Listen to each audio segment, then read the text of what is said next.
It's always really interesting as the retreat goes on and you get more peaceful and closer to enlightenment, you get more questions. Oh, dear me. Okay, here we go. Question number 1. Here we go. If you can get to deep states of meditation in other religions too, what is the main difference in Buddhist meditation? Because you did not explain. Was it Anatta this morning? I'm a bit confused now. Can you explain it briefly, please? There's no one there. Anatta. Who do you think you really are?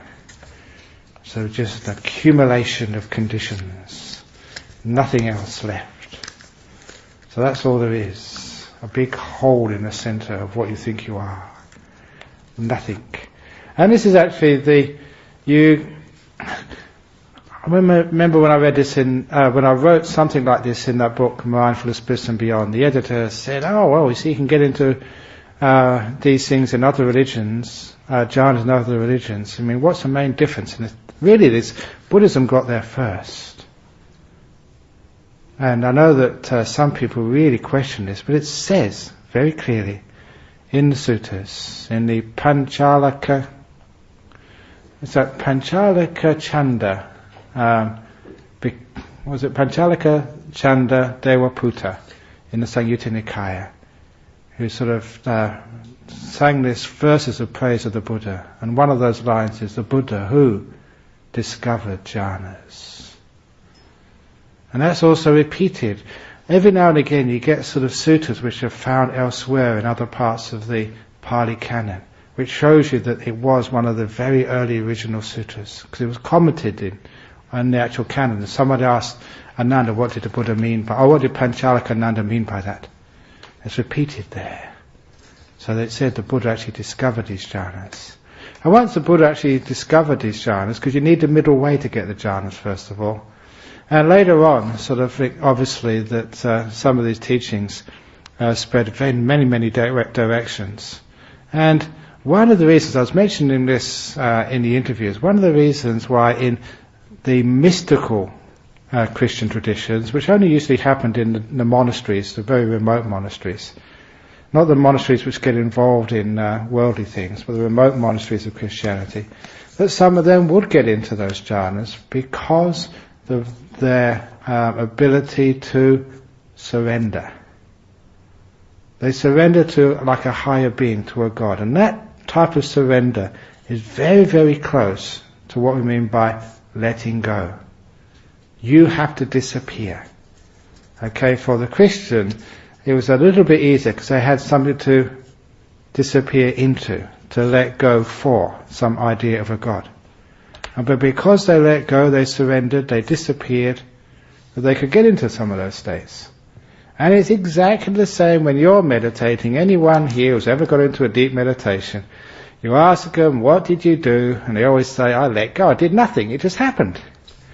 Yeah, now that should actually make an impression on you. That's actually how you get into deep states. You surrender your will, your control, everything. Give up, renounce, chucking out, remember, patinisika. And because that was a very strong thing in Christian monasticism, not everybody, just a tiny few, would get into those jhanas. But the difference was their framework, how they would understand those experiences, would be through their religion. So, whether it was in Hinduism, I remember this fellow who used to practice with, I think, Swami Muktananda. I was talking with him about the meditation they were doing over there, and that was actually one of the leading Hindu practitioners of meditation. And they were supposed to visualize, eventually get the nimitta. They called it the blue pearl nimitta, like a blue nimitta. And when I was talking with him, it was very interesting. They said that once you actually merge in that blue nimitta, and this is in the standard traditional Hindu tradition, that is enlightenment. That's union with Brahma. Then you've made it. And that was their goal, the ultimate. It was a samadhi experience. And samadhi being like a deep jhana experience. And that would be very similar to sometimes what you understand as someone who had, the Christian tradition, they have this experience and you come out afterwards, what the heck was that? And when you try and describe it to yourself, if you're a Christian, you say, wow, that's the ultimate union with God, because that's what they call the ultimate.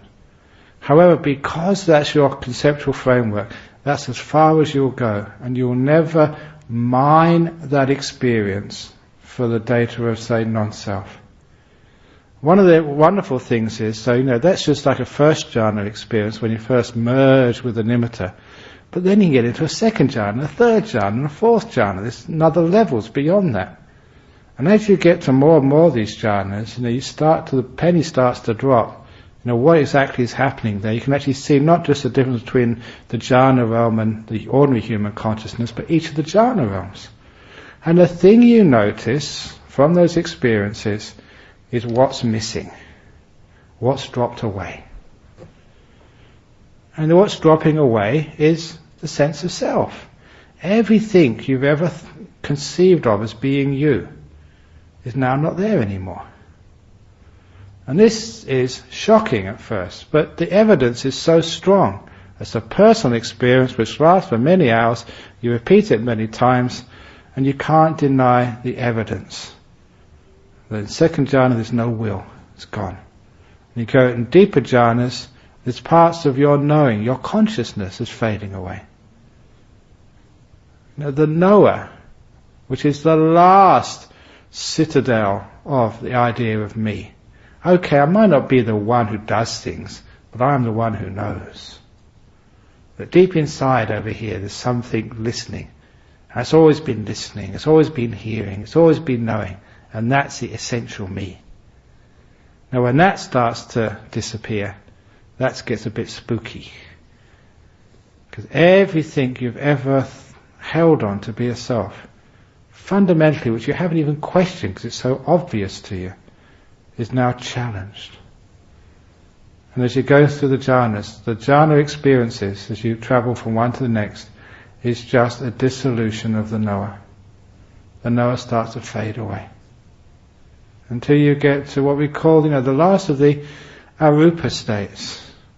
And this is, you read about this in the text, neither perception nor non-perception. And you haven't got a clue what that can mean. Something weird and strange. And it sounds very Zen-like, neither perception nor non-perception. What's actually happening there is the mind is disappearing. It's fading away. And just before it fades away, the last state before it fades away, there's nothing left. But you perceive there's nothing left. That might sound a bit of a contradiction in terms, but that's how it is. The object is nothing there, but you know there's nothing there. And this is why you call it neither perception nor non-perception, depending on the angle you're describing it from. As far as the object is concerned, there's nothing there. That's no perception. As far as the subject, if you like, you're perceiving there's nothing left. And that's a temporary state. Because after a while, when you perceive there's nothing there to perceive, absolutely nothing, not even the concept of nothing, then the mind can't stay. It stops. It disappears. And the knower has gone. Turns on up again later on. You haven't sort of disappeared forever. But you now had an experience of complete cessation.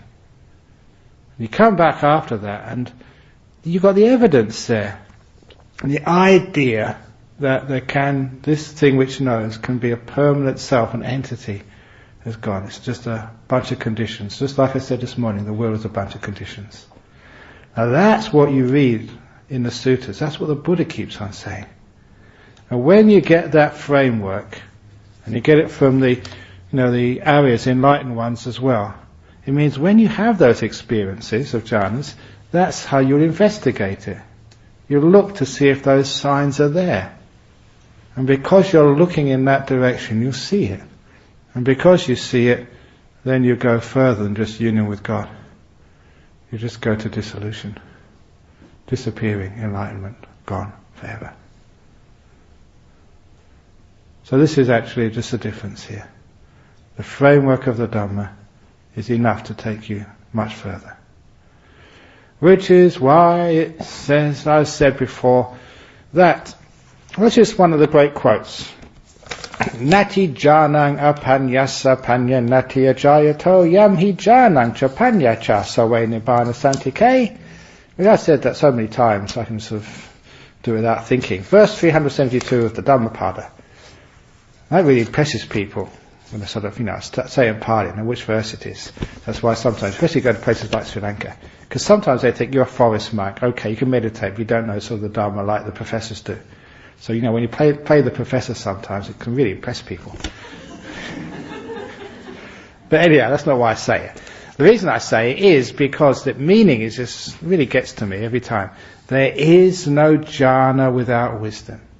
You need the insight to get the jhana. There is no insight without jhana. There's no jhana without insight. This is Mrs. Samatha and Mr. Vipassana always go together.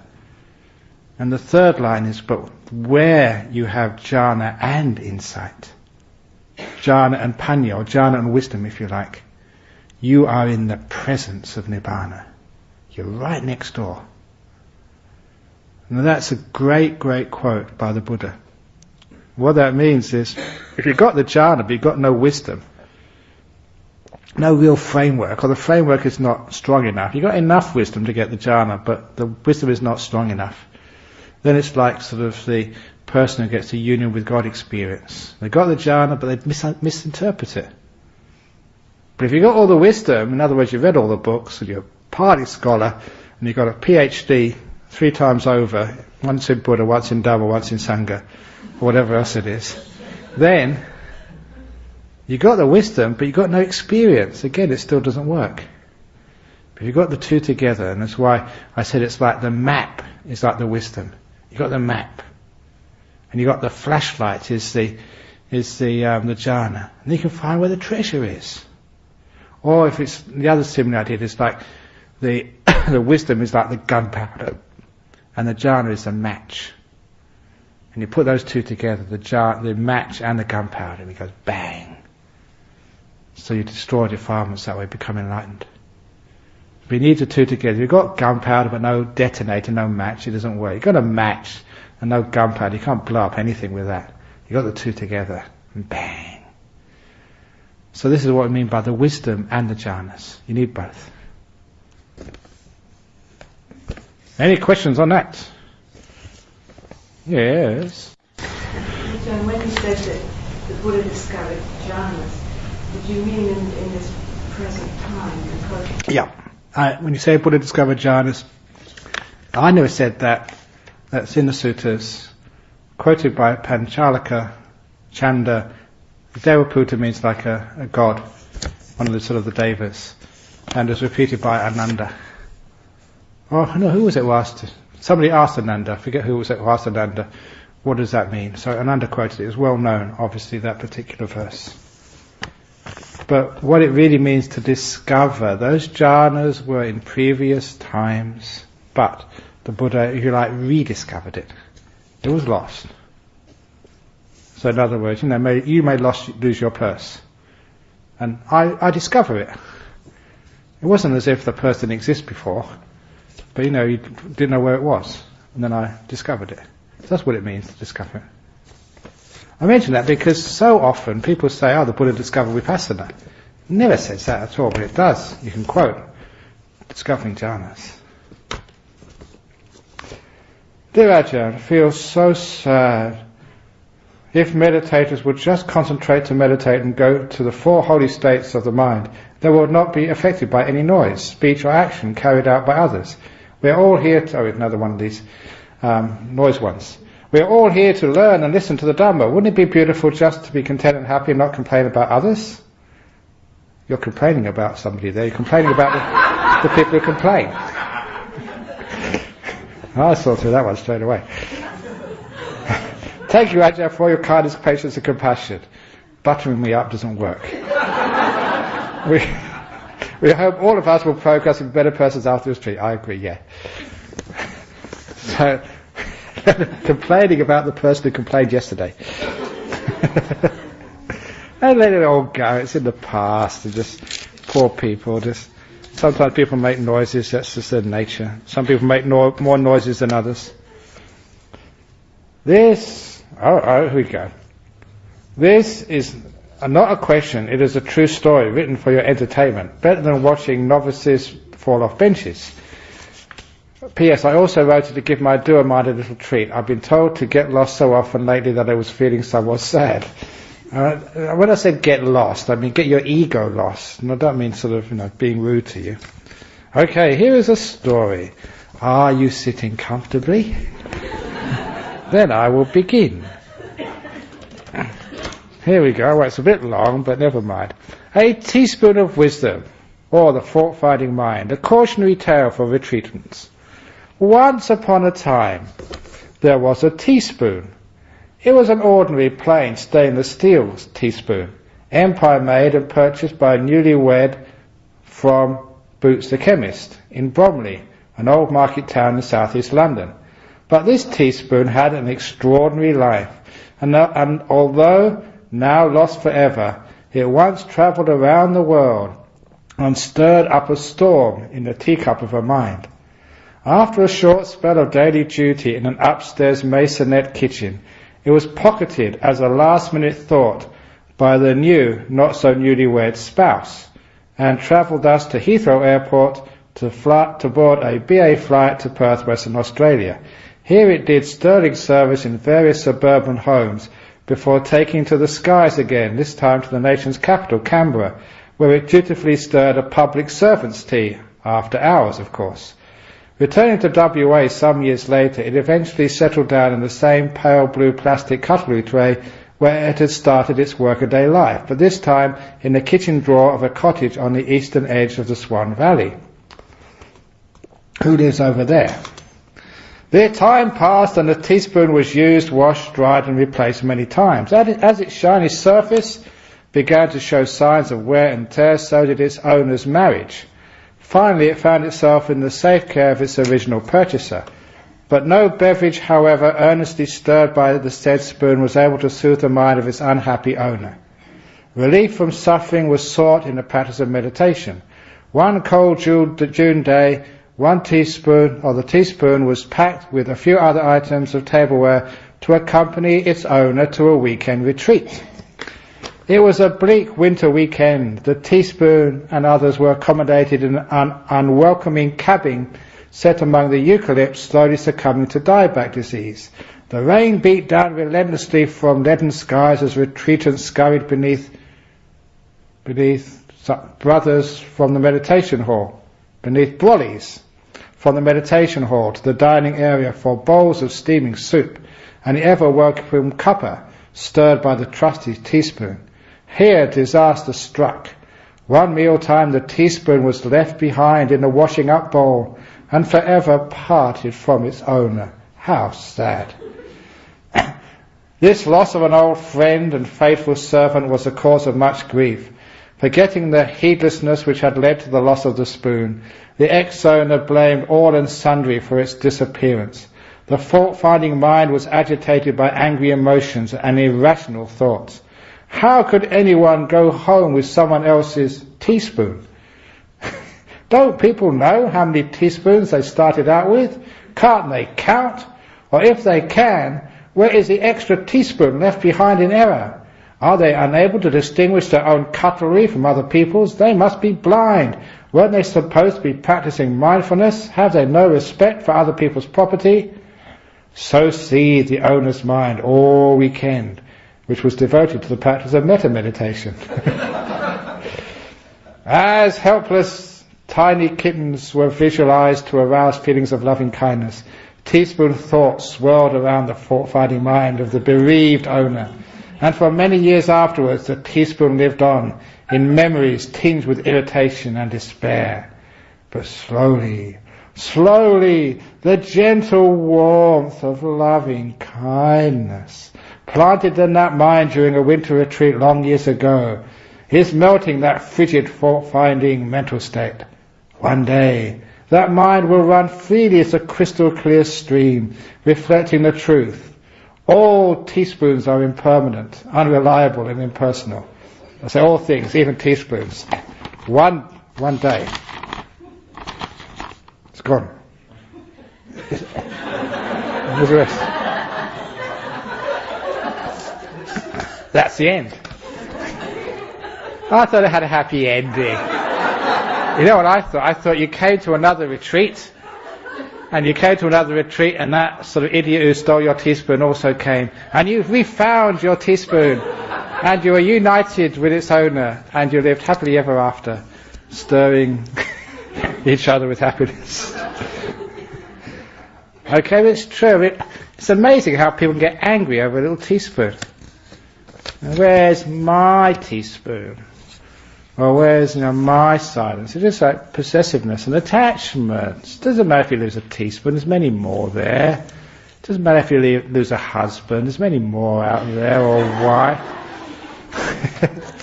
Just like a teaspoon, that's all it is. So I'll leave it all there. Anyway, thank you very much for that author. Dear Ajahn, my dreams have become very vivid during the retreat. I dream of very fine details of people's emotions, looks, etc. Should I sleep less or just let it go? Next time. See if you can dream of 6 numbers. No, don't do things like that. Your dreams have become very vivid during the retreat. I think sometimes it is because sometimes we're sleeping too much. Because when we get sort of calm and peaceful, we don't need to sleep so much. It's just nature, that's all. So a lot of times that we think, oh no, I should be sleeping more, simply because that's your usual habit, but you don't feel like sleeping, so you carry on, turn over, and then that's actually when you get the most vivid dreams. What's actually saying is your brain is ready to wake up, but for some reason you think you should still be in bed. And you work with the body, and if it feels like it wants to get up, forget about the clock, just get up and meditate. If you make a mistake, you can always go back to bed again. And that's fine. So you can sleep at any time, so just work with the body, and then you don't get so many dreams. But if you want to stop your dreams, or get sort of nice dreams, just when you go to sleep at night, just present moment awareness and silence. And if you're really silent when you go to sleep, and that silence sometimes stays with you, so you don't have any dreams. So that's a much nicer way, so you can sleep efficiently. But it doesn't matter if you have some really nice dreams. Sometimes, especially if they're like nice dreams of meditation or sort of jhanas, or so these are sort of what dreams which most dreams. I remember this one dream I had many, many years ago. It's a great dream. I was having a psychic battle with this Hindu guy. And it was a really great dream. It was flying through the air and zapping each other. We made a great movie. And because it was my dream, of course I won in the end. Because it's my dream. We just have a bit of fun and games. It's just like these nimittas which come up of visions and stuff. You can play around with them. So remember, because it's an interesting point as well, because when you get very, very still, sometimes you have the visions in your mind. These are not the very powerful, beautiful nimittas of a single life, but sometimes you have visions in your mind. And if these come up, fine, you can play around. It's just almost like a dream, but you're awake. It's just the mind, perception is having a bit of fun and games. Oh, that's okay. So don't worry too much about dreams, as long as they're positive, nice dreams. Doing psychic battle with one of the monks or something, that's really fun. Any questions about that before we go? Okay, next one. Could you explain how you transfer merit to deceased relatives? I mean, are they trying to receive these? How can we do that? Whether they're trying to receive them or not. If you send them a letter, it gets put in their door. So whether they want the letter or not, it doesn't really matter. So all you need to do is to, number one, you think of them, you visualize them, you remember them. That gets the connection going. And then you have to have something to give first of all. So if you're upset and angry, I wouldn't start visualizing your relations. You're not sending them anything really positive. So if you really feel nice and peaceful and happy, having a really good time, you can actually send some loving kindness, then go and send some to them. This even works with live relations as well. I usually do this on every retreat. The last day of the retreat, we do a metta meditation. And I love doing this because it proves to people it works. Because sometimes we are skeptical, or rightly skeptical. You should be skeptical. But it's nice to actually do experiments to test out whether these things actually work or not. So the last day of the meditation retreat, when we do a metta meditation, towards the end, when you really got lots of loving kindness going, it's really strong, I tell you to think of one particular person, someone reasonably close to you. And it's even better if they're a long way away. If they're over in Sydney or Singapore or Melbourne or a long way away. And then really think of them and really zap them with as much loving kindness, for over a minute or two, as much as you can. And when I do that, I usually open my eyes, look at my clock and note down the time. And after the meditation is finished, I'll tell you, look, that was the time you zapped them. Now, when you go home, ask them, what were you doing at that particular time on a Saturday afternoon? The 14th of April? It's amazing. You'll be so surprised. You don't ask leading questions. It's just, what were you doing? I say, funny you asked me that. I was thinking of you. I felt so really good. I felt depressed and suddenly I sort of felt good. It works. And what usually happens is Saturday evening, people ring me up, Ajahn Brahm, I did that and my husband felt it. It worked. So it's a great little experiment to do. If you can do that with a living person, that's exactly what happens with a dead person. They're not that far away, you can contact them. How can you actually send loving kindness from here to Singapore? Immediately. It doesn't make any sense, but it works. The same way you can do that with deceased relations, no matter where they are. Think of them, visualize them and zap them. Unfortunately, you won't be able to give them a call to say, did you receive it or not? So that's why you do it with real relations first of all, and then you'll know that it's going to probably work with the deceased ones too. That's how it works. Very easy and good fun to do. As a layperson, were you able to attain any stage in the path to enlightenment, or only up to stream winner? Please explain. No. You can't tell people about what you've got up to in your... sometimes I go a bit far and sort of people get the message, but you're not supposed to tell any layperson about your jhanas, psychic powers, memories of past lives, enlightenment experience, or anything like that at all. That's one of the rules. It's the 8th Pajitya rule. And there's a reason for that, and this reason, I was reading a book by this monk, Chakundama Pitok, I think, a Thai monk, and he said it so beautifully, why is that rule there? And the rule is there because, we're not supposed to have a caste system in the Sangha. Like they had in India, they had the Brahmins and the Khatriyas and this caste and that caste. It was like a social hierarchy. This caste was better than that caste, was better than some other caste. And the Buddha really rebelled against that. And so even in the Sangha, we all wear the same robes. Okay, so I, sit on the highest seat sometimes. But, a lot of times if you see us, out of the monastery, you don't know who's a senior and who's a junior. Now the hierarchy, is not all that apparent because the Buddha didn't want it to be apparent. A monk is a monk is a monk, a nun is a nun is a nun. So the hierarchy was supposed to be suppressed. Now can you imagine what happened if we all sort of told exactly where we were on the path? Who was enlightened, who was fully enlightened, who was only half enlightened, who was just nowhere, who was just got the jhanas, who couldn't even just watch the breath for a moment. And if we all told you who was who, then what would happen? All the good monks, the elite monks, we'll invite you to our house for dana. We'll invite you to do the chanting. You can give the talk, but you other riffraff, you hopeless, no hopers.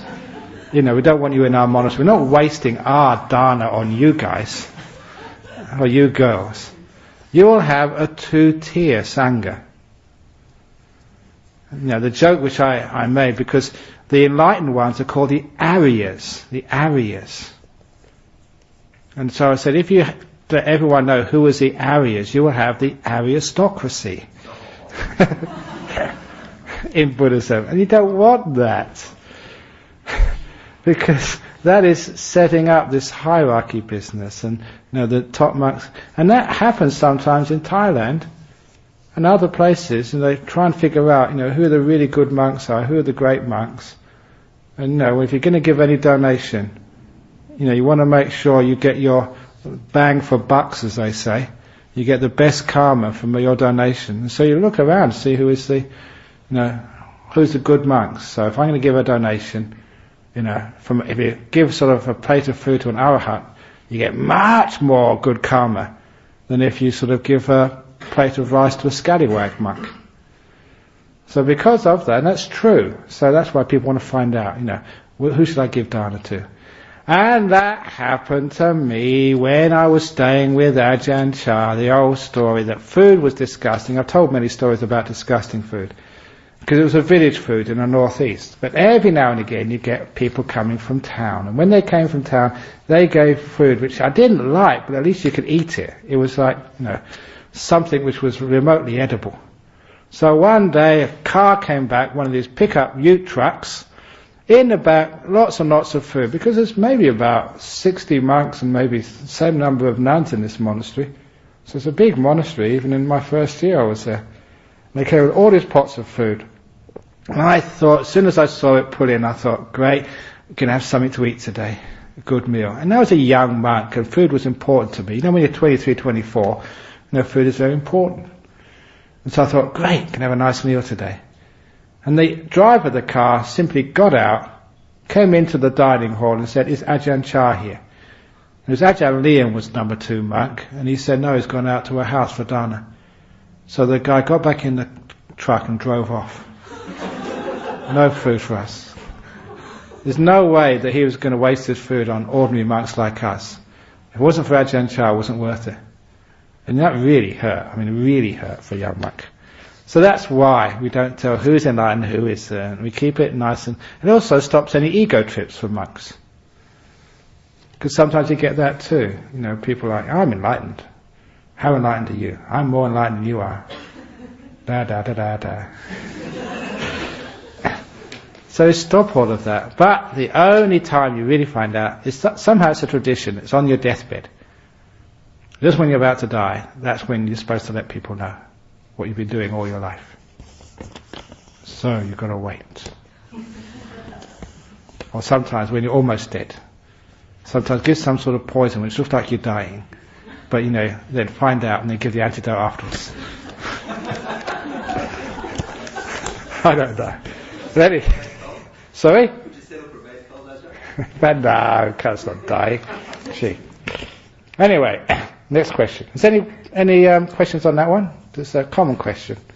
People ask about, what you've been up to. Yeah? Why is it paramount to you? I thought the fact that you're giving, whether it's to anyone, would be saying that. It's like if you're going to be sort of planting, say, a veggie garden, some soils are much more productive than others. And if you're an arahat, the reason is you're giving energy to that arahat, and that arahat's going to really be able to teach. So you're allowing that arahat to make really great karma.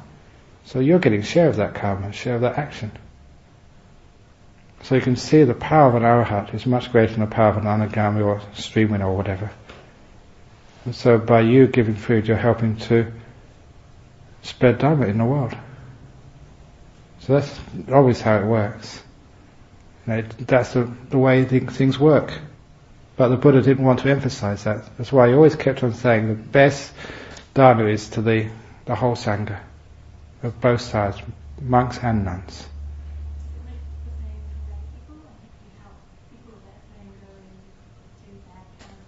That's a great question. If you help someone who does bad karma, do you get much merit there? You don't get as much merit as if you help people do good karma. Because this is actually what the merit is. You're allowing goodness to grow in the world. It's solving suffering, lessening suffering. And the more effectively you can do that, the greater the karma. That's why, it is, I know people sort of argue with me about this, it is much better karma to give a donation, say, to a retreat centre where people are learning meditation than it is to a hospital. People say, no, there's enough monks and churches and stuff, we need more hospitals. But you know what a hospital does? It heals physical pain. But that's not as powerful as healing the mental pain of suffering, once and for all. So, I don't just say that because, we're building a retreat centre, but this is just an example of how it works. And sometimes, monks need to explain that. Why, you give money to a nun's monastery. And what's that going to help? Great for the nuns, but what about us? Should we give it to an orphanage instead? No. Because, the nuns' monasteries, people getting enlightened in that place. People actually learning to spread the Dharma, making it possible for people to live as nuns in the West in the future. It's huge good karma. And that's why the effect of that, the bang for bucks, is much better than through a hospital. Anyway, that's how I see it. Anyway, we have a quote here from the Suttas, Anguttara. I declare, monks, that actions willed, performed and accumulated will not become extinct as long as their results have not been experienced, be it in this life, in the next life, or in subsequent future lives. And as long as these results of actions willed, performed and accumulated have not been experienced, there will be no making an end of suffering, I declare. Ajahn, could you explain the full and correct meaning to this statement as made by the Blessed One? A lot of times, that if you read the sutras, it has to be read in the context. And I think here it is true in the case that you can't escape from the results of your karma, but you can dilute them. In other words, if you have a spoonful of salt and you put it in your cup of water, the whole thing is very salty, you can hardly drink it. But if you put a spoonful of water in a whole rain tank of water, and then you take some spoonful of salt in the whole rain tank of water, and you just drink that, you can hardly taste the salt because it's diluted. So this is one of the great teachings of the Buddha. You can dilute karma, both good and bad. In other words, if you've done some good karma, you've done lots of bad karma, you probably hardly taste the results of that good karma.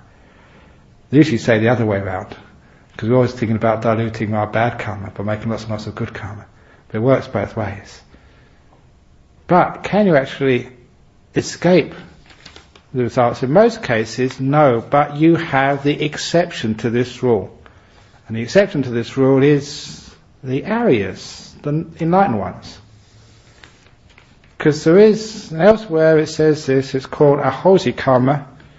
Ahosi karma, it means karma which should have ripened but cannot ripen anymore.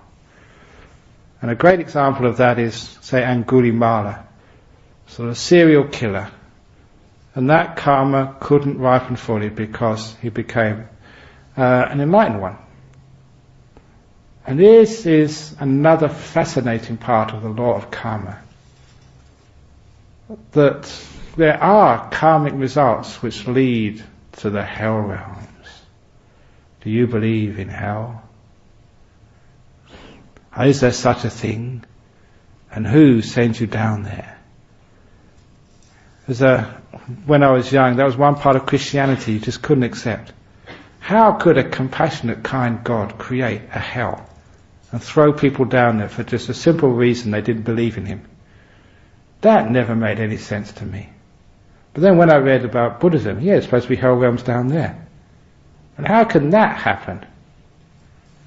And the answer is very clear once you learn how the mind works.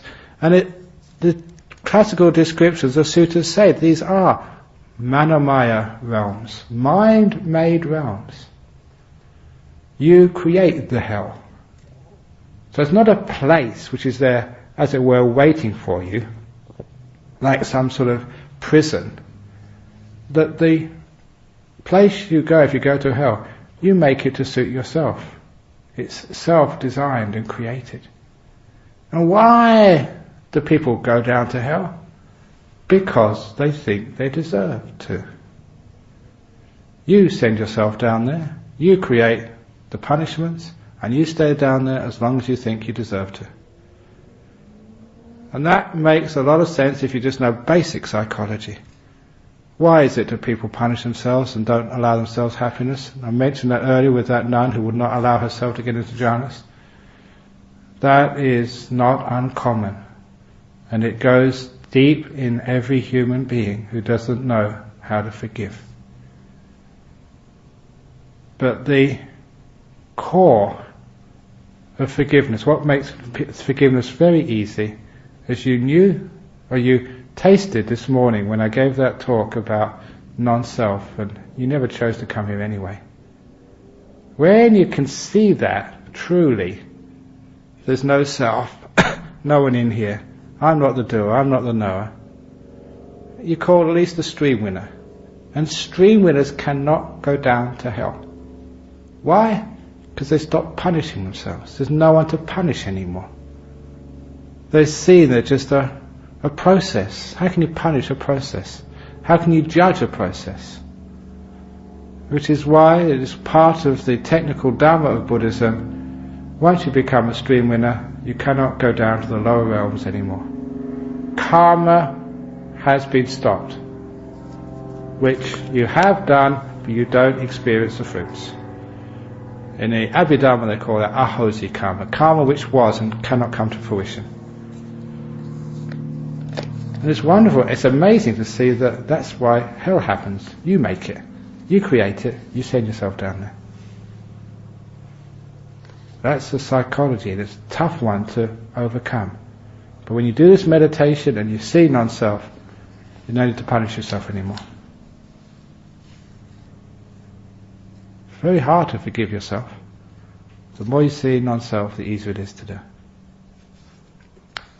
Another profound teaching of the Buddha. So anyway, that's my comment on that saying. Yes? You said the arahants don't receive any faults of karma. Oh, no, I didn't say they don't. The arahants don't receive the totality of their bad karma they've made in the past. They receive some of it. And Gudimala sort of, he got beaten and things thrown at him from the other people. But it was just a fraction, almost hardly significant of the sort of karma which he would have got if he hadn't got enlightened. Anyway, let's go to the next question. There's many questions to go. I think I collected unwholesome karma. By getting angry when I see monks preach something and don't entirely opposite of that. Okay, I think I can get unwholesome karma by getting angry when I see monks preach something and do entirely opposite of that. How can I change my attitude to such situations? I understand your question. When monks says one thing and they do something else. When they're hypocrites. Now the first thing to do is, before you get angry, to say, do I do the same? Am I a hypocrite? And then you look at yourself and say, yes. So why get angry at someone else who does the same as you do? They're on your side. They should be your friend. They're just the same as you. You can empathise with them. That's what should happen.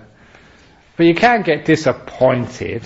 Yeah, because like a teacher or a preacher, they're supposed to be teaching not just with words, but by example as well. We all know that the example is even more important than the words, but the words are also important. But sometimes it's just the fact that somebody is actually trying to do their best, trying to teach. It's not an easy job to be a teacher of Dhamma, because such a sort of high standard sometimes. And so, you just do get other monks, nuns, lay people do their teaching sometimes. So don't be too hard on them, they're trying their best. And again, your job is, am I doing my best? Could I do better? That's why instead of getting angry at them, that's part of life. They're trying, they're doing whatever they can do. So don't get angry if they're doing something different. Your job is to make sure that you're not a hypocrite. Make sure that you're doing your best. Ajahn Brahm always used to say, to stop this fault-finding mind, you should look at yourself. He told us as young monks, look at yourself at least 90% of the time. Or 95% of the time, I think it was. Only look at others at most 5% of the time. So, most of the time when we're fault-finding, we say it's her fault, it's his fault, it's someone else's fault. We never look at ourselves. In fact, it's just a distraction from actually getting to see where the real problem is. So I don't need to get angry in any way. As I said, why allow the stupidity of somebody else to control your happiness and make you angry? So refuse to get angry no matter what someone says or does. You can disapprove of it, you can argue with it, but don't get angry at it. Dear Ajahn, I noticed part of my motivation was coming from anxiety, wanting to understand so I could deal with and overcome a difficult world that I felt against. I stopped coming from this place and I now feel really more relaxed and happy, but I'm concerned about where my drive will now come from. Okay, now you started off with what we call the hard drive from anger, and now you have the soft drive from loving kindness. And it is the soft drive from loving kindness that motivates you. Sometimes I used to wonder, what motivates, say, an enlightened person? They've let go of all desire and all craving. Now, sometimes I thought, like an enlightened person, how they ever go to the toilet. They'll be standing here, they feel something in their bladder, and they're all thinking of no desire, let go. And they just wet their pants every time. So what motivates an enlightened person who's got no desire to go to the toilet? It's obviously metta, loving kindness, compassion. And if not for them, for other people. Now that's the drive which you will have. So it's not coming from trying to get something, but just how can I give, how can I serve, how can I make this world a happy place? And how can I be comfortable as well? Metta towards oneself. So the drive, once you get rid of the negative drives, from trying to attain something, get something for yourself, it comes a loving kindness, compassion. That becomes the driving force of your life. In samatha meditation, dear Ajahn, you let go of feelings, itching, pain, etc. In vipassana, you contemplate on them. So does one have to reach the jhana stage to do the vipassana meditation, as it seems totally opposite to one another? In samatha meditation, it's not you let go of all feelings, you just calm the doing mind, you stop doing things. You let go of the active doing, controlling, making, driving, managing, fault-finding, thinking, that type of mind. You subdue that, so it's very soft and peaceful. With that, the feelings of the body disappear, but not the feelings of the mind. The feelings of the mind get brilliant and powerful. So you're not letting go of all feelings, because you get bliss at the end. That's what you're left with. And contemplating things, to be able to contemplate something, you need a degree of stillness. This old trick. What am I holding up here? What is this? Anyone know? Yeah, come on, join in the game, come on. What is it? Piece of paper, what else is it? White and black in colour, anything else? Now, this is an old trick which you do to teach what insight is. The longer you look, the more you see. And if you said piece of paper and thought that was all that was here, you won't look any deeper. Is this just a piece of paper? Of course it's not. That's just a name. Just a rough description of what this is. If you look longer and longer and longer, you see deeper and deeper and deeper. To get real insight, you have to hold something up and see it long enough to get way beyond what you've already known, what you've been taught, all your concepts, all your perceptions, to start seeing it deeper. That's why you need a still mind to see things deeply. To be able to see, sort of like that blade of grass in the garden. You may come here, you can't contemplate it, your mind isn't still enough or deep enough. After a few days of retreat, you can look at a blade of grass and you can see it deeply, you can hold it still. You're not distracted, you're awake. You can stay. So, real contemplation does require a great degree of stillness and powerful mindfulness. So that's why samatha vipassana always go together. There's not two different types of meditation. So some people say, in samatha meditation you do this, and vipassana meditation you do something else. That's a lot of baloney. Samatha vipassana always go together. Next question. I apologize to anyone I've caused suffering to by talking every day so far on this retreat. There is a confession coming up. Now, what should the punishment be? 3-day time. Read that. Now, where is your compassion and kindness? 3-day party. 2-day party, 3-day party, okay. Remember, I've talked every day as well. I've said more than any of you. It's just that I'm one of those who are assisting Wani Nat's main carer, so we have to talk. By the way, if you would really like to develop your practice in generosity and compassion, then speak to Ron and ask how you can help as well to provide care for Wani Nat. Isn't that kind and compassionate? So remember, just a word, it's just, usually there's some cause or reason for it. When you find out what the reason is, you think, why did I get so angry at that? That was really necessary. And it created some happiness for somebody else. Sure, it disturbed me, but it helped somebody else. So be kind, be compassionate, have a soft heart. And a soft heart, a little word hits it, and it doesn't sort of shatter and get angry. It just soft, they must have some reason they did that. How should we deal with greed and craving for our favourite foods, as it is best to abstain altogether? Is it necessary to become a vegetarian to be a good Buddhist? Does this include not eating eggs and fish and dairy? Thank you. It's not what goes into your mouth makes you a good Buddhist or bad Buddhist. It's what comes out of it.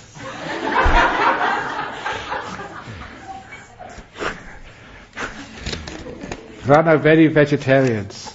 They put pure food in, but it's not pure speech comes out. So be careful. Yeah, greed and craving for food. You can have you enjoy your food.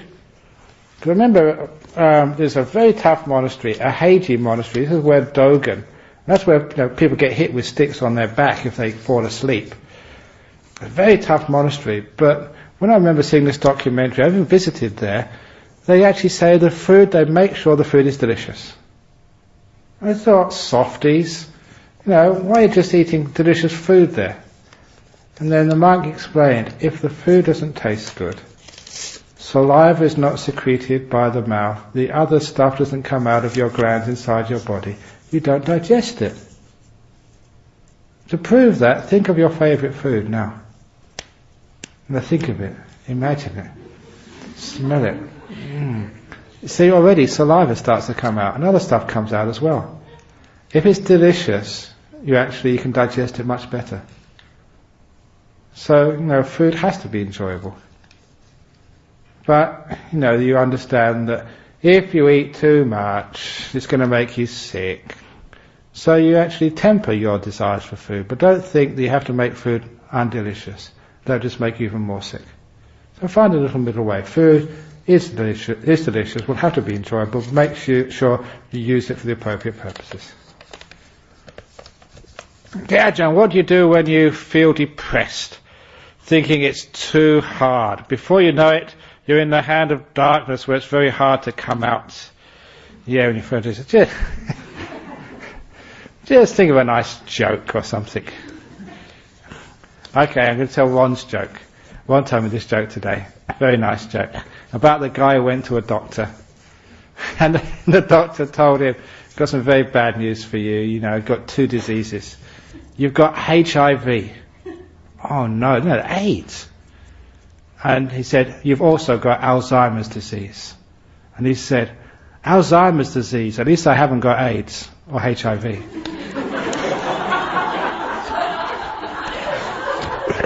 That's very funny.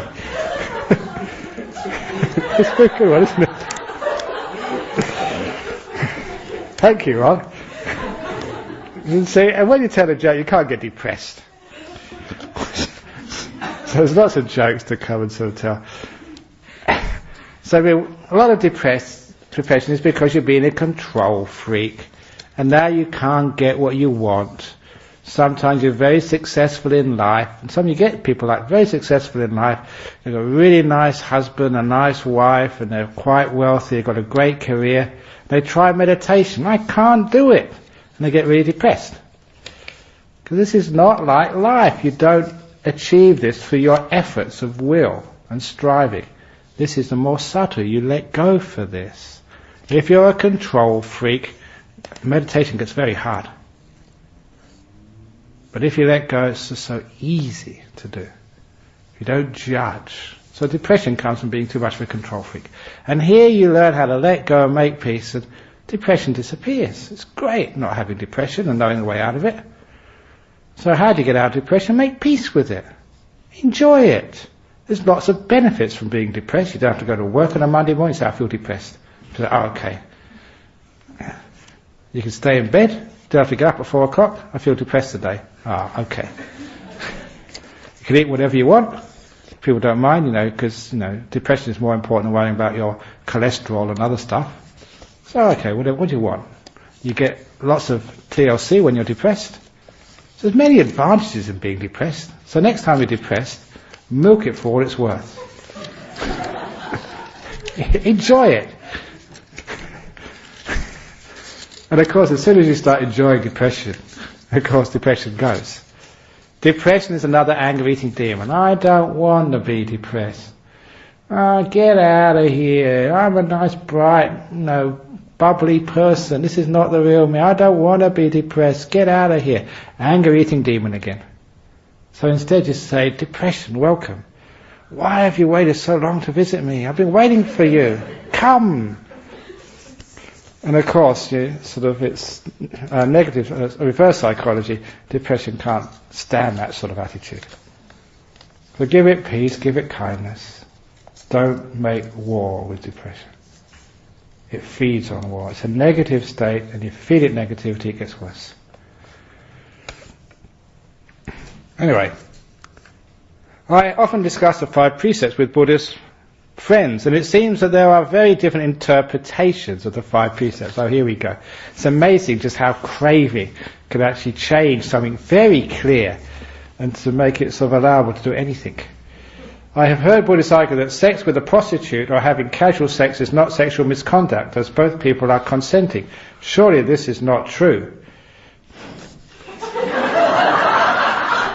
These are supposed to be questions about meditation.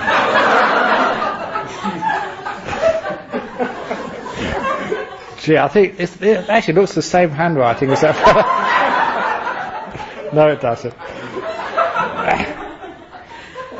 Also, to buy meat from the supermarket, is it killing because you have to kill the... Okay. First of all, I always thought that sex with a prostitute will be breaking your 5 precepts. But, great in my life, there was this one case in Thailand, in a village which supported Wat Nanachat, one of the senior people in the village, who was the principal of the local school. He would go and visit a prostitute once a week in Warren. And people already know about him, because he was like a senior person. They would jeer at him. Hey, you're going to visit the prostitutes again? He said, yeah. And Ajahn, he was open about it. Ajahn Chah knew it, and we asked him, you're breaking the precept. And he told me, no, you went to see Ajahn Chah about this. Because his situation was, he married, he's got this nice wife, but his wife went crazy. And she was unable to do any housework, to offer any sort of sexual services to her husband, to do anything. She was actually bedridden, sort of, demented. And he would look after her, care for her, wash her, cook for her, do everything for her. He was a great man. But he said, I'm a human being, I'm a male, I need sort of some sexual activity. So my wife can't give it to me. And I'm caring for her as much as I can. Therefore he went to the prostitutes once a week. And he talked to Ajahn Chah, and Ajahn said, in that case, I can't say anything wrong. And I look at that and think, my goodness, probably that seems to be okay. If Ajahn Chah says it's okay, it must be okay. Or isn't there? Sometimes you argue with Ajahn Chah, but in that case, what's wrong with that? So for him, I say he has a wife, but because she was mentally sick, unable to even just to get up and do housework, let alone anything else, that was not breaking his 5 precepts. So those 5 precepts, you've got to really look at them very deeply to find out exactly what they mean. However, if you've got a partner, you've got a wife or a husband, then going down to the house of ill repute, as they call it, is breaking your precepts. But you've got a wife, you've got a commitment there. And it's also, that I've read in the newspapers in Western countries, and even more so in Asian countries, there's some of those girls who are working there aren't working there according to their own free will. There's sometimes sex slaves, I think it's called. And if they're not that, they're doing that business because of some social emotional problem. So it's a very, very dangerous area to get into. Are you really sort of supporting people who really have freedom to do that job? So be careful of that. However, you cannot absolutely say that it's sexual misconduct or that's not sexual misconduct. Has to actually examine it to see whether you are breaking your vows to your partner. What type of partner have you got, and are they sort of able to look after you? Those are sort of questions which you have to ask. So the precepts, sometimes they're not so black and white. You have to really look into them more deeply. Any comments on that?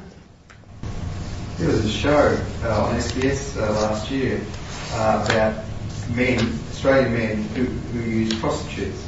Yeah. And one of the sections on it was that exact example. A person who had a wife who was absolutely incapacitated, and this guy would rate his piggy bank every week or two, go down and go to prostitute, and he'd come back and they interviewed him, and he said, no, I love my wife very much, it's just that she's totally incapacitated and sick and mental and all that. It's exactly the same as what you said. Okay, it's fascinating, yes. Okay. So, don't just think because you don't agree with your wife she's mentally ill and think that... I think that's an excuse. There has to be real mental illness. You know what men are like. Ajahn, since no attention is given to breath in walking meditation, how does it complement the efforts in sitting meditation? Simply because you're focusing attention, you're being still, you're being in the moment. So those strengths of the mind, sometimes you think that a person plays tennis, but they go to the gym. What's a gym got to do with playing tennis and lifting weights up and down? Because you're strengthening the muscles, which you can then use on the tennis courts. The same when you walk in meditation, you're strengthening the muscles of present moment awareness, strengthening the mental muscle of silence, and strengthening the mental muscle of focusing your attention in one place. So when you actually change the postures to doing sitting meditation, you've got the strength of present moment awareness, the strength of silence, and the strength of being able to focus just on one thing. So that's how it works. I'm going through them quickly now because I'm going over time. Setting the alarm last night, the controller wanted it set for 2 a.m. The doer paused. Crazy questions. Anyway, the controller wanted it for 2 a.m. The doer paused and it's fixing this. Sorry, the doer paused in its fixing up this set to suggest 3 a.m. The body was tired and didn't want to set it at all. The brain wanted a good start to the day and thought 3:30 was reasonable. The knower couldn't care less. Elsewhere, this is called multiple personality disorder.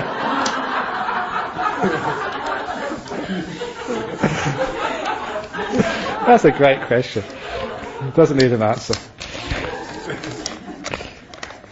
But whoever wrote that, if you were married to a woman, the woman would be quite welcome to go and visit.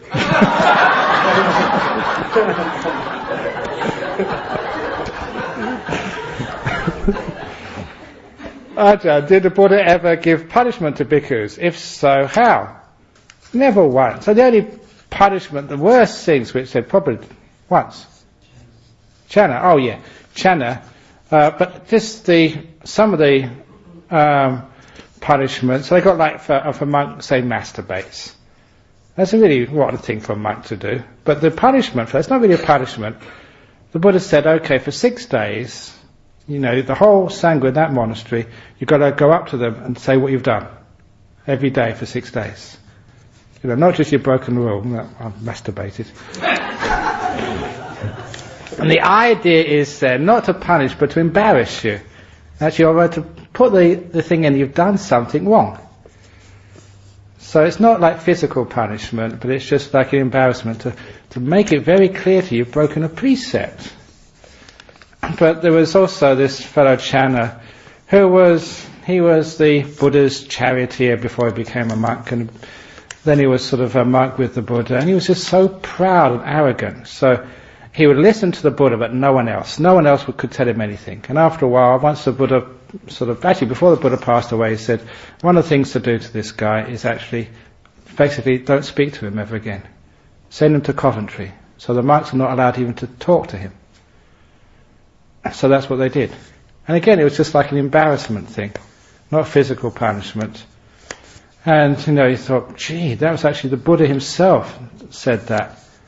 And that really sort of hit him very hard, that no one's allowed to talk to him. And he really got his practice together, and he became fully enlightened. And then he came to actually to see Venerable Ananda. He said, look, I'm enlightened now, I'm a pure monk. And Ananda started talking to him. He said, what about the punishment? He said, as soon as you became enlightened, the punishment was over. So that was, there's the only real punishments in the monks are allowed to do. Even like naughty novices, there was, you have these little naughty novices, and they're usually little ones, but the one at the end there was a big one. He only got a day. So I will never punish him. He's much bigger than me.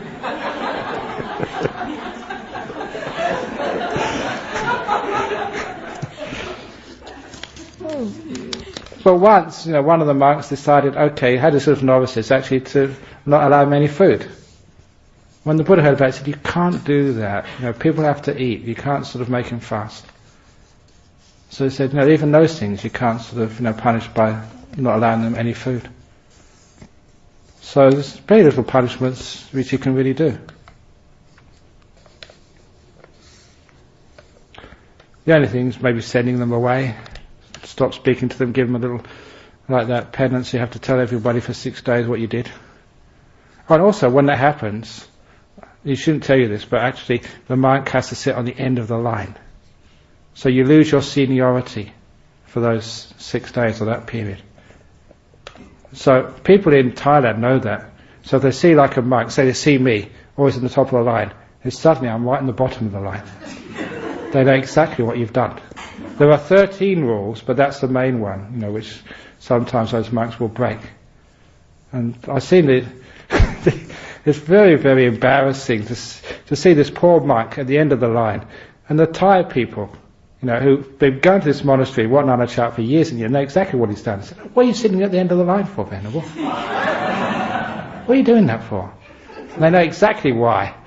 Because they try to embarrass him to make sure he doesn't do it again also. Anyway, to get into jhanas or the mental happiness, does one need to give up or cut down on the physical pleasures in the worldly life? What advice would you give to someone who has a strong sensual desire? Why do these questions come up at this time? Gee.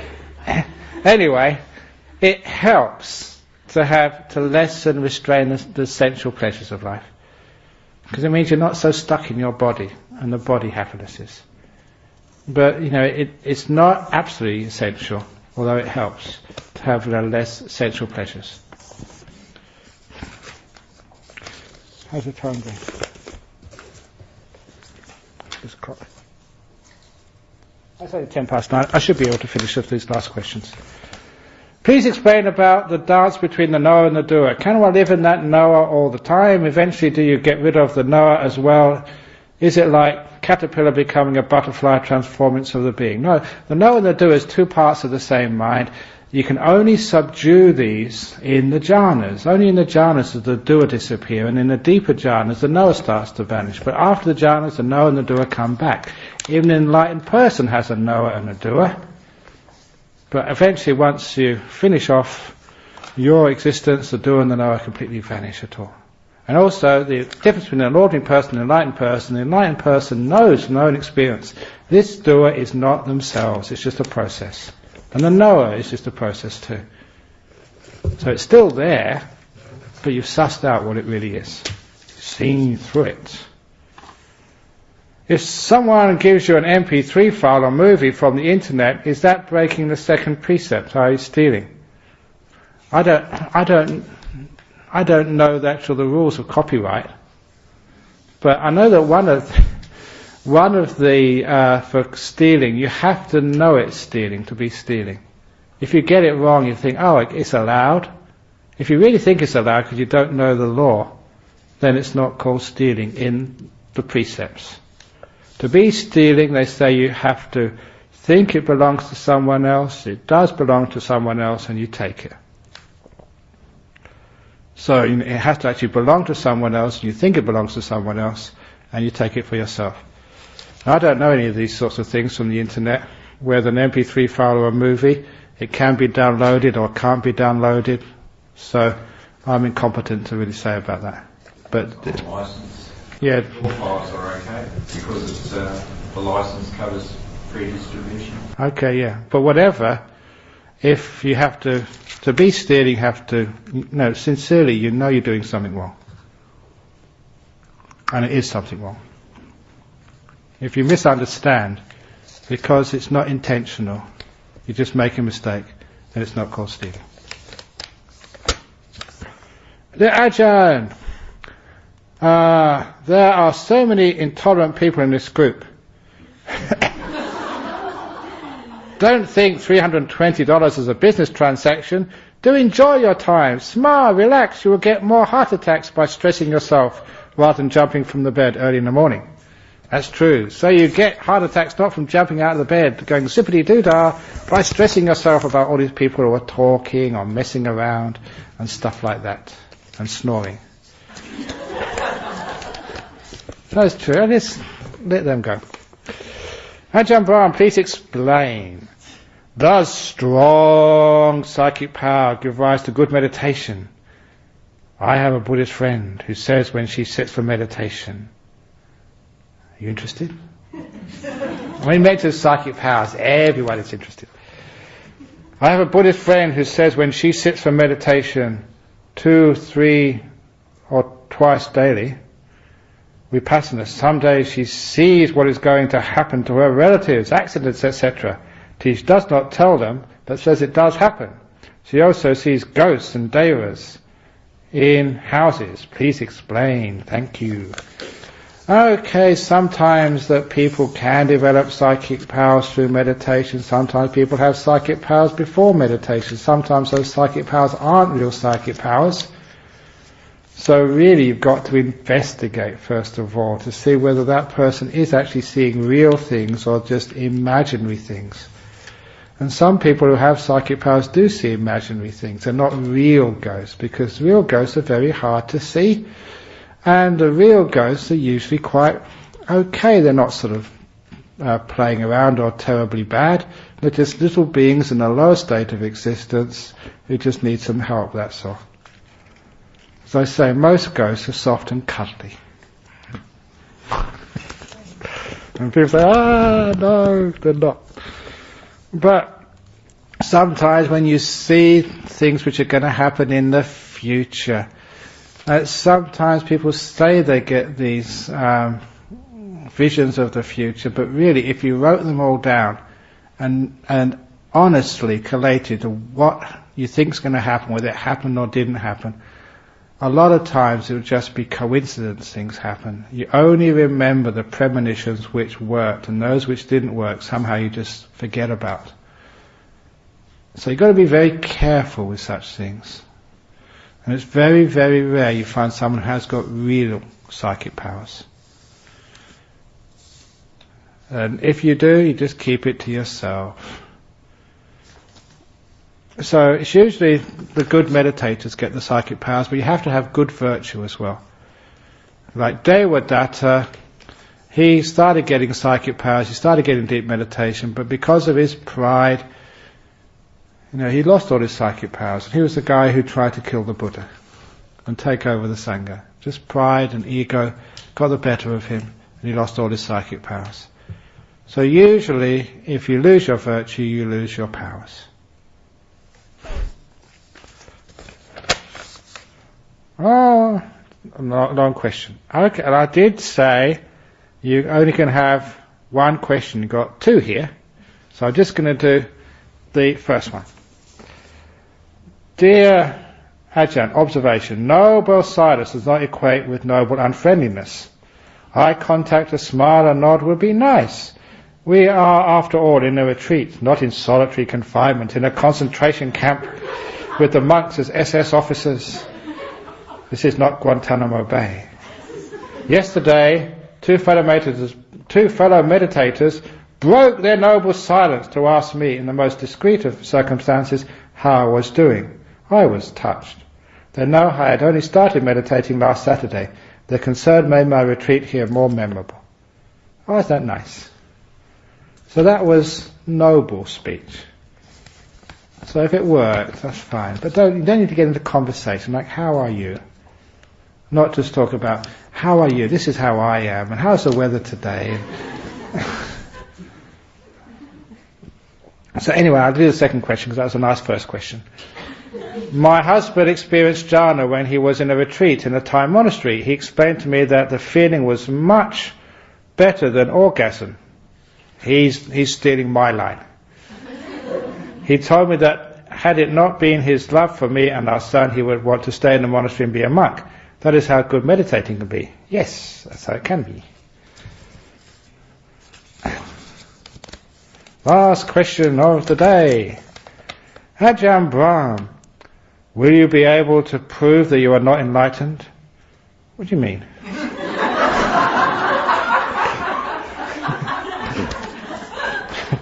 Because enlightened are not supposed to disclose it.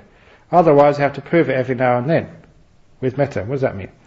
Will you be able to prove that you are not enlightened? Because enlighteneds are not supposed to disclose it. Or enlightened people, I suppose, are not allowed to disclose it. Otherwise you have to prove it every now and then. I think that's what they mean. That one of the reasons why you're not supposed to tell that you're enlightened is that if you told, people would not believe it, and they try and look out for you. They try and sneak into your room at night to see, if you're really sleeping, if you really are getting up, zippity-doo-dah at 4 o'clock in the morning. They put CCTV cameras and other things in there to check out what you really do when people aren't watching. That's actually one of this nuns. It was actually a Korean nun I found out last year, who once said, a very famous saying, he said, if you do become enlightened, never tell anybody. Because if you do tell them, you'll have to spend the rest of your life proving you're enlightened. Which is very, very true, because people are so skeptical. If anyone came along and said they were enlightened, you'd be checking them out with a tooth comb, peering at them, checking out everything they did, and trying to disprove it. Which is why, keep it quiet. If you get any psychic power, don't tell anyone. If you can read somebody's mind, do not tell the CIA. They'll get you to go to Guantanamo Bay and interrogate all these prisoners. They'll get you standing at the security checkpoints in the airport to actually see who is actually carrying these knives, like Ajahn Brahm. So, don't let anyone know. Otherwise you'll just be a freak. But once you're enlightened, you wouldn't have any pride or arrogance anyway. You wouldn't, but you'd have a lot of wisdom. So in other words, the whole point of being enlightened is not having freaky powers. This is why the Buddha said that the only psychic power he praises, the only one which monks are supposed to show off, is the psychic power of teaching Buddhism, teaching Dhamma. And it's wonderful to call that a power. Because, this is what you get when you actually see the Dhamma, the ability to teach. So he said, that's a psychic power, and keep that one, show that one, because that is useful. All the other stuff, flying through the air, reading people's minds, all that sort of razzmatazz is a complete waste of time. So he said, that's the only one you should really praise. He said, all the other ones stink. And he actually made it very clear that in the Vinaya, and this is the word of the Buddha, he made it very, very clear to the monks, showing off your psychic powers is like a prostitute showing off her private parts, just for a couple of coins. And that's actually how he said it, almost a literal translation. And so it really sort of made it very clear that the monks should not do that. And the nuns, to anyone. So keep it to yourself. If you go into your room, you can fly about your room and bump your head on the door. But don't do it in here. Okay, so you can all go back now and practice your levitation. Good night, see you tomorrow morning.